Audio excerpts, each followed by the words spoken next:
یہ برائے سلامتی امام زمانہ بہتر صبح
کیا میں اس دفعہ آپ میری فرشدہ قبول نہیں کر سکیں گے؟ ابھی اس کے جملے پورے نہیں ہوئے تھے کہ فرش ادا پر جناب سید کے تقل باب ہوا۔ ایک ضعیفہ نے دروازہ جیسے ہی کھولا تو ایک برقع پوش بی بی کھڑی ہوئی تھی، اور درود پڑھیے گا۔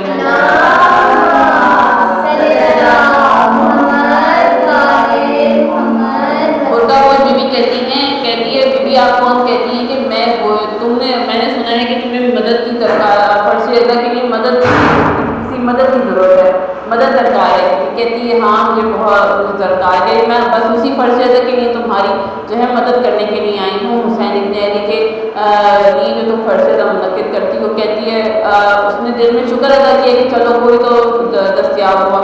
اب کیسے کیا ہوتا ہے مجلس ادا کا، وہ فرش ادا بھی بچھاتی ہے بی بی اس کے ساتھ، اور ایک ایک چیز کا جو ہے اس کے ساتھ بڑھ بڑھ کے اس کا ساتھ دیتی ہے۔ جب مجلس ہونا شروع ہوتی ہے، ایک ایک عورت جیسے آتی ہے تو اس کا استقبال کرتی، کہتی بی بی تیرا شکریہ مجلس ادا میں آئی۔ اور جیسے ہی مجلس ادا ختم ہوتا مجلس ہوتی ہے، اور مجلس میں رکعت کا عجیب کیفیت ہوتی ہے، عجیب عالم ہوتا ہے کہ وہاں کی عورتیں دیکھ کے حیران ہوتی ہیں کہ یہ کون سی مذکور ہے جو یہاں پر آئی ہے اور اس علاقے سے بالکل مختلف ہے، اس کی رکعت کا اور اس کی گریہ کا بھی عجیب عالم ہے۔ اب جیسے ہی خواتین جانے لگتی ہیں، دروازے پہ کھڑی ہو جاتی ہے اور ہاتھ پکڑ کے ایک عورت کا شکریہ ادا کرتی ہے کہ بی بی تیرا شکریہ تو اس فرش ادا پر حسین کو رونے کے لیے۔ اب جیسے ہی 8 محرم گزرے، 7 محرم گزرا، جیسے ہی 9 محرم آیا نا، اس بی بی نے ضعیفہ سے کہا بی بی اب میرا کام ختم ہو گیا، میں نے بڑی دور جانا ہے۔ وہ ضعیفہ بڑا کہتی ہے کہ بی بی تم نے اتنا میرا ساتھ دیا، اب ایک دن اور بچا ہے، ایک دن اور میرا ساتھ دے دو۔ کہتی نہیں بی بی میں نے اس نے بڑا اصرار کیا ضعیفہ نے، لیکن وہ بی بی کہتی ہے نہیں میں نے بہت دور جانا ہے، میں بڑی مجبور ہوں، میں نہیں رک سکتی۔ خیر اس نے سوچا بی بی نے اتنی میرے لیے خدمت کی، اتنا میرا ساتھ دیا، تو میں بھی کیوں نہ اس کو کچھ جو ہے انعام دوں۔ تو کہتی ہے اچھا ٹھیک ہے رکو بی بی، میں تمہارے لیے میں ابھی آتی ہوں۔ وہ رومال اندر گئی، رومال میں کچھ ہدیہ لے کے آئی، ہدیہ لا کے اس بی بی کو دیا۔ وہ ضعیفہ کہتی بی بی تمہارا حصہ تم نے، میں تمہیں میرے ساتھ میری مدد کروائی۔ جیسے ہی وہ کہتی ہے نا، میری بی بی رو کے کہتی ہے کہ حسین تیری خدمت کا حصہ تیری ماں کو اجر مل رہا ہے۔ وہ ضعیفہ کہتی ہے کہ بی بی تم ہو کون؟ کہتی ہے جس کی فرش ادا بچھا رہی ہے نا، اسی کی میں ماں کو تیری مدد کرنے آئی ہوں۔ یعنی کوئی آئے نہ آئے اس فرش ادا پر جب ہم عقیدت کے ساتھ اور کسی امید اور آس کے ساتھ ہم یہاں پر فرش ادا بچھاتے ہیں نا، تو میری بیوی ضرور آتی ہیں، چاہے ایک مومنہ ہو، چاہے 4 ہوں، چاہے مجمع پر کوئی ڈپینڈ نہیں کرتا۔ تو یہ فرش ادا وہ ہے جو حسین کی درسگاہ ہے۔ یہاں سے ہمیں چہاٹے معصومین نے جو ہے نہ صرف آل محمد وہ ہیں جنہوں نے خدا کو پہچانوایا ہے۔ کس طرح پہچانوایا؟ کبھی دعاؤں کے ذریعے سے، کبھی کتاب قرآن کی تلاوت کر کے۔ تو امام حسین اپنی دعائے عرفہ میں جو ہے کہ جملہ کہتے ہیں، خدا کی وحدانیت بیان کرتے ہیں، کہتے ہیں خدا وہ ہے جو درجے بلند کرتا ہے، جو ہمارے درجات کو بلند، جو پروردگار عالم درجات کو بلند کرتا ہے، اور وہ جب درجے بلند کرتا ہے تو وہ ہمارے باطن کی طرف اس کی نگاہ ہوتی ہے۔ کیسے نگاہ ہوتی ہے؟ ایک روایت بیان کرتا ہوں، بات واضح ہو جائے گی کہ رسالت ماں خفی مرتبہ احمد مرتبہ محمد مصطفیٰ جو ہیں مسجد میں تشریف فرما تھے، تو ایک شخص آیا جو اس علاقے کا نہیں تھا، کسی اور علاقے سے آیا تھا، اور 300 اشرفیاں لا کے رسول خدا کے ہاتھ میں دی، پیغمبر اسلام کے ہاتھ میں دی، اور اس وقت 300 اشرفیاں بہت بڑی قیمت ہوا کرتی تھی۔ اب جیسے ہی نماز ختم ہوئی، رسول خدا کی خدمت میں حاضر ہوا اور آگے جو ہے کہا کہ یہ آپ کا میری طرف سے آپ کے لیے تحفہ، آپ کو میں ہدیہ دے رہا ہوں 300 اشرفیاں۔ جیسے ہی رسول خدا کے ہاتھ میں 300 اشرفیاں آئیں، رسول خدا نے جو ہے وہ اشرفیاں فوراً مولا علی بن ابی طالب کے ہاتھ پہ رکھ دی کہ علی کی میری طرف سے تمہارے لیے تحفہ ہے۔ تو جیسے ہی مولا کائنات نے اشرفیاں پکڑی، فوراً کہا کہ میں خدا کی قسم اس کو جو ہے راہ خدا میں خرچ کروں گا۔ اب بہت سارے لوگ تھے، اور بھی لوگ تھے، سوچ رہے تھے کہ ہم بھی اس قابل تھے، علی تو ہی کیوں تھی، بغض علی تھا نا بہت زیادہ۔ تو اب کیا ہوا کہ عشاء کی نماز پڑھ کے مولا کائنات جو ہے مسجد سے باہر آئے۔ جیسے ہی مسجد سے باہر آئے، سامنے ایک عورت نظر آئی، مولا متقیان نے جو ہے 300 اشرفی میں سے 100 اشرفی جو ہے ایک ضعیفہ اس عورت کے ہاتھ میں دے دی۔ اب دیکھیں کیا ہوا، کہتے اگلے دن ہوا تو جو ہے وہ میں سارے رسول خدا کے پاس شکایت لے کر آئے، یا رسول اللہ علی نے کیا کیا؟ ایک ضعیفہ ایک ایسی عورت کو اشرفیاں دے 100 اشرفیاں دینی جو اس علاقے کی بدکار ترین عورت، ایک بدکار کو 100 اشرفیاں دینی، علی نے نیکی کی بھی تو کس کے ساتھ؟ اب رسول سن رہے ہیں، علی سن رہے ہیں لیکن خاموش ہیں، کیونکہ علی رسول جو ہے بغیر وحی الہی کے کوئی کلام کرتے نہیں۔ اگلا دن ہوا مغرب عشاء کی نماز کے بعد رسول مولا متقیان جو ہے باہر آئے نماز پڑھ کے، ایک شخص گزر رہا تھا، رسول مولا متقیان نے جو ہے اس کے ہاتھ میں 100 اشرفیاں دے دی 200 اشرفیوں میں سے۔ تو جیسے کہ لوگ جو ہے دیکھ رہے تھے، پھر اگلے دن لوگ آئے شکایت لے کے مولا کائنات کی کہ یا رسول اللہ، پھر علی نے ایک ایسے شخص کو اشرفیاں 100 دے دی جو ہے چور ہے، اس علاقے کا جو ہے بہت بڑا چور ہے۔ تو آپ نے مولا متقیان نے نیکی کی بھی تو ایک جو ہے چور کے ساتھ اس کو جو ہے ہدیہ اگر کرنا تھا تو کسی اور کو کرتے۔ تو خیر رسول خاموش ہیں۔ اگلا دن پھر مغرب کے بعد، مغرب عشاء کی نماز کے بعد جیسے ہی مولا متقیان نماز پڑھ کے باہر آئے تو پھر جو ہے ایک شخص سامنے گزرا تو مولا متقیان نے جو ہے 100 اشرفیاں جو ایک بچی تھی وہ اشرفی جو ہے ایک شخص کے ہاتھ میں دے دی۔ اب جو بغض رکھتے تھے وہ کیا کرتے تھے کہ دیکھتے تھے، تفتیش کرتے تھے کون ہے، کہاں سے آیا ہے، کیا کرتا ہے، تو پوری تفتیش کر کے پھر اگلے دن رسول خدا کے پاس آتے تھے۔ یا رسول اللہ، آگے علی نے کیا کر دیا، جس کو کل مولا علی نے اشرفیاں دی ہیں وہ تو آدمی امیر ترین مالدار ترین آدمی ہے، اس کو وہ اشرفیاں دینے کی کیا ضرورت تھی۔ اب کیا ہوا کہ مولا متقیان مسجد میں داخل ہوئے، جیسے مسجد میں داخل ہوئے رسول خدا مسکراتے ہوئے علی سے کہتے ہیں یا علی، آپ نے جو صدقہ دیا تھا نا راہ خدا میں وہ ایسا قبول ہوا ہے، ایسا قبول کیا ہے پروردگار عالم نے کہ رات جبرائیل میرے پاس آئے تھے اور مجھے بتا رہے تھے کہ جو تم نے پہلے دن جو عورت کو اشرفیاں دیں وہ بدکار ترین عورت تھی، لیکن جب تم نے اسے اشرفیاں دیں جیسے ہی اس کے ہاتھ پہ رکھی نا، اس نے اپنے ہاتھ پہ لی تو وہ یہ کہتے ہوئے یہاں سے گزری کہ خانے خدا کے گھر سے کوئی مومن بندہ نکلا، میرے ہاتھ پہ اشرفیاں رکھی، اس کا مطلب میرا خدا مجھ سے ابھی اتنا مایوس نہیں ہوا، وہ مجھے اب بھی دے رہا ہے، ایسے دے رہا ہے، اس نے تمہاری اس اشرفیوں کو سنبھال کے رکھا ہوا ہے، بدکاری اس نے چھوڑ دی، اب وہ انتظار کریے کوئی نیک بندہ ملے تو میں اسے نکال دوں۔ دوسری تم نے جو اشرفی جس شخص کو دی وہ شخص جو ہے چور تھا، لیکن جیسے ہی تم نے اس کے ہاتھ پہ اشرفیاں رکھی اس نے سوچا، اس کے دل میں خیال آیا، اس نے سوچا بار الہ خدا ہے خانے خدا سے کوئی بندہ نکلے میرے ہاتھ پہ اشرفیاں رکھے، یقیناً وہ یہ تیری طرف سے میرے لیے تحفہ ہے، میں اتنا گناہ گار لیکن تو پھر بھی مجھے عطا کر رہا ہے، میں پھر گناہ کروں تو اس نے چوری چھوڑ کے اپنا اس اشرفیوں سے کاروبار کر رہا ہے اور حرام رزق کما رہا ہے۔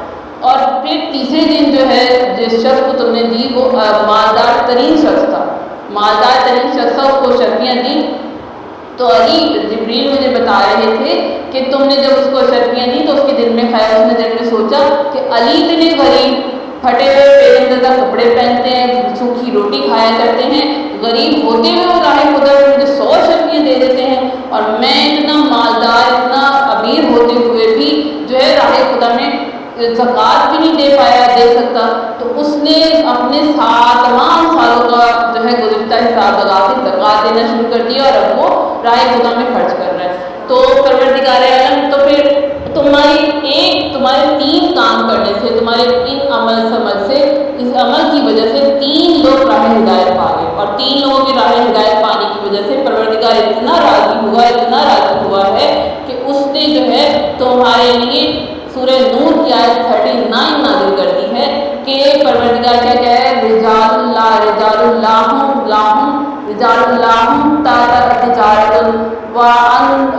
تجارت عن فی سبیل اللہ، یعنی کہ پروردگار عالم کہہ رہے ہیں کہ لوگوں میں سے کچھ مرد ایسے ہیں، درود پڑھیے گا محمد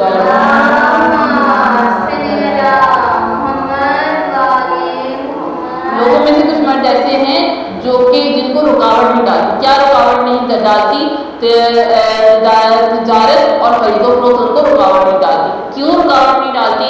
کس چیز کو رکاوٹ رکاوٹ نہیں ڈالتی، ان کے لیے رکاوٹ نہیں ڈالتی، ان کو نماز کے لیے یعنی مال و دولت یا پیسہ جو ہے ان کی زندگی میں ان کو نہ نماز سے روک سکتا ہے، نہ ان کی جو ہے زکوٰۃ سے نہیں روک سکتا ہے، نہ ہی ان کو راہ خدا میں خرچ کرنے سے روک سکتا ہے۔ کیوں؟ کیونکہ جو ہے وہ اس دن سے ڈرتے ہیں جب سب کے دلوں کو دل منقلب ہو جائیں گے۔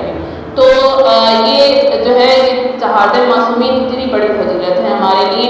اور بس میں ایک واقعہ بیان کر کے جو ہے مسائل کی طرف جاؤں گی۔ جناب سکینہ کے حوالے سے جیسے کہ یہ بتایا کہ اچانک سے پروگرام بنا میں جس کا، تو اس حوالے سے میں ایک واقعہ بیان کروں گی اور اس کے بعد مسائل پہ جاؤں گی۔ جناب سکینہ کا یہ واقعہ ہے 2000 میں جو ہے یہ جو ہے جناب سکینہ کا حرم جب تعمیر کر رہے تھے، اس کو وسیع کرنا چاہ رہے تھے، تو جب وسیع کرنے لگے تو صحن وسیع کرنا تھا، تو اس کے درمیان میں جو ہے ایک یہودی کا گھر آ گیا تھا۔ جب ایک یہودی کا گھر درمیان میں تھا تو کہا اسے کہ بھائی تم جو ہے یہاں سے تبادلہ کر لو، چینج کر لو، تو ہم تمہیں اچھی رقم دیں گے۔ کہتا نہیں میں یہاں سے چینج نہیں کروں گا، اور یا پھر تمہیں ہم پیسے دے دیتے ہیں، تم یہاں سے کہیں اور تبدیلی شفٹ ہو جاؤ۔ نہیں میں نے یہاں سے شفٹ نہیں ہونا، اور یا پھر ہم تمہیں ڈبل پیسے دے دیتے ہیں۔ بہت اصرار کیا، اس نے نہیں مانا۔ بہرحال اس کی بیوی جو تھی پریگننٹ تھی، جیسے ہی وضع حمل آیا کا وقت آیا تو ہاسپٹل لے کے گیا۔ جب ہاسپٹل لے کے گیا تو ڈاکٹروں نے کہا کہ بھائی بہت پیچیدہ مسئلہ ہے اور جو ہے آپریشن ہوگا، لیکن دونوں میں سے کسی ایک کو بچنا پڑے گا، یا تو ماں بچ جائے گی یا بچہ بچ جائے گا، لیکن مرے گا ضرور کوئی۔ تو وہ کہتا ہے نہیں ایسا پاسبل نہیں، آپ ڈاکٹر ہیں، آپ کوشش کریں دونوں کو بچائیں۔ کہتا ہے ڈاکٹر وہ سائن ہی نہیں کرتا، وہ کہتا ہے ڈاکٹر کہتے ہیں آپ کہیں پر بھی لے جائیں، یہ تو حقیقت ہے، آپ کہیں پر بھی لے جائیں۔ ڈاکٹر یہی کہیں گے کہ یا تو ماں بچے گی یا بچہ بچے گا۔ بہرحال وہ بڑا پریشان ہوا، بجائے سائن کرنے کے وہ واپس گھر کی طرف آیا پریشانی کی حالت میں۔ اب جب گھر کی طرف جا رہا تھا تو راستے میں حرم سکینہ آتا تھا، تو حرم سکینہ کی طرف رک کر کے روتا ہوا کہتا ہے کہ بیوی میں نہیں جانتا تو کون ہے، لیکن میں اتنا جانتا ہوں دور دور سے جو تجھے لوگ دیکھنے کے لیے آتے ہیں، تجھ سے منتیں مانگتے ہیں، تجھ سے مرادیں مانگتے ہیں، تو ضرور خدا کے نزدیک تیرا کوئی عظیم درجہ ہے۔ میرا بچہ بچ جائے، میری بیوی بچ جائے، میں جو ہے یہ فرض ہے، میں جو ہے یہ گھر تیرے نام کر دوں گا، تیرے نام ہدیہ کر دوں گا۔ ابھی کہتے ہیں میں نے یہ جملے پورے کیے تھے کہ میرے دل کو ایک عجیب سی سکون سا ملا۔ جیسے ہی میں نے یہ کہا نا، میں فوراً میرا قدم گھر جانے کے بجائے میں ہاسپٹل گیا، اور پھر میں نے ڈاکٹر سے کہا بس آپریشن کرو۔ جب ڈاکٹروں نے آپریشن کر لیا تو کچھ گھنٹوں کے بعد ڈاکٹر نے کہا جائیں آپ اپنی جو ہے بیوی سے مل سکتے ہیں۔ جیسے ہی میں کمرے میں انٹر ہوا، میری بیوی جو ہے مجھے جب اس نے مجھے دیکھا تو چیخے مار کے رونے لگی۔ میں نے کہا بچ تم بھی گئی ہو، تمہارا بچہ بھی گئے، تو رو کس لیے رہی ہو؟ کہتی ہے میں رو یہ رہی ہوں کہ جب مجھے ڈاکٹر آپریشن کے لیے لے کے آ رہے تھے نا، اور مجھے پتا تھا، یقین تھا کہ میں بچوں گی یا میرا بچہ بچے گا، میری آنکھوں سے 2 آنسو نکلے ہیں۔ جیسے ہی میری آنکھوں سے آنسو نکلے، میں نے دیکھا میری آنکھیں بند ہوئی ہیں، میں نے دیکھا میرے پاس کوئی 3-4 سال بچی کھڑی ہوئی ہے، اور کہتی ہے کہ پریشان نہ ہو، تیری ضمانت میں نے دے رکھی ہے، نہ تیرا بچے کو کچھ ہوگا نہ تجھے کچھ ہوگا۔ میں رو کے کہتی ہوں تو ہے کون؟ کہتی ہے میں کوئی اور بچی نہیں، کوئی عام بچی نہیں، میں حسین ابن علی کی بیٹی ہوں۔ اور حسین کون حسین ہے؟ وہ جو فاقیہ کوثر کے بیٹے ہیں، میرا حسین جو ہے۔ اور حسین کے بیٹے کون جان سکتا ہے بیٹیوں کو کیسے رکھا جاتا ہے، بیٹیوں کے ناز کیسے اٹھائے جاتے ہیں؟ حسین نے اپنی بیٹی کے ناز اٹھائے ہیں، اور ایسے ناز اٹھائے ہیں کہ دنیا والوں کو بتا دیا کہ اس بچی کو اپنے لیے بیٹوں کے ساتھ بچیوں کی بھی دعائیں کیا کرو، کیونکہ بیٹیاں تمہارے جنازے کی رونق ہوا کرتی ہیں، بیٹیاں تمہارے جنازے کی وارث ہوا کرتی ہیں، بیٹیاں تمہارے دکھ درد کی ساتھی ہوا کرتی ہیں۔ تو حسین جناب سکینہ جو ہے راتوں کو حسین کے وہ جملے مجھے بڑے یاد آتے ہیں، جب روز عاشور حسین سکینہ کے بالوں میں انگلیاں پھیرتے جاتے ہیں اور کہتے جاتے ہیں سکینہ اگر بابا کا سر نہ ملے، بابا کا سینہ نہ ملے تو رونا نہیں، سکینہ اگر اندھیرا لگے تو گھبرانا نہیں، سکینہ اگر گھبراہٹ ہو، دل گھبرائے، کبھی ماں سے شکایت مت کرنا۔ بس آج وہی بیٹیاں پرسد ہیں جو اپنے بابا سے محبت کرتی ہیں، کیونکہ ناز اٹھانے والے جب تک زندہ ہوتے ہیں نا، بیٹیاں بڑی امیر ہوا کرتی ہیں، جب ناز اٹھانے والے چلے جاتے ہیں دنیا سے تو بیٹیاں بالکل پہاڑ کی طرح، چٹان کی طرح ہو جایا کرتی ہیں۔ جناب سکینہ رات کو